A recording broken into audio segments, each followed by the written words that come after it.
Figure coranique, Luqman est mentionné dans le Coran dans la sourate 31 qui porte son nom. Il est décrit comme un sage à qui Allah a accordé la hikmah, sagesse divine. Il n'est pas considéré comme un prophète par la majorité des savants musulmans. Cependant, il est vu comme un serviteur vertueux et un modèle de sagesse. Une minorité de savants comme Ikrima le considère comme prophète. L'opinion dominante, soutenue par des exégètes comme Ibn Kathir, affirme qu'il était un wali. Il était un allié d'Allah doté de sagesse sans statut prophétique. La plupart des sources dont Ibn Kathir le décrivent comme un homme noir originaire de Nubie, il venait du sud de l'Égypte, du Soudan ou d'Éthiopie, et était esclave avant d'être affranchi.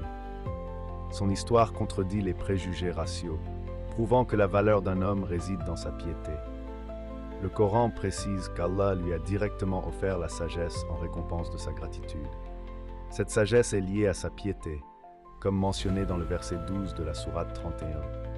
Selon une tradition, Allah lui aurait proposé de choisir entre la prophétie et la sagesse.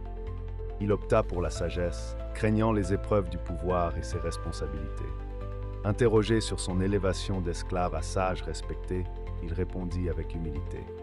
Il dit « C'est grâce à la véracité, à l'accomplissement des devoirs et au renoncement. » Dans la sourate 31, versets 13 à 19, ses conseils à son fils sont un pilier de l'éthique islamique.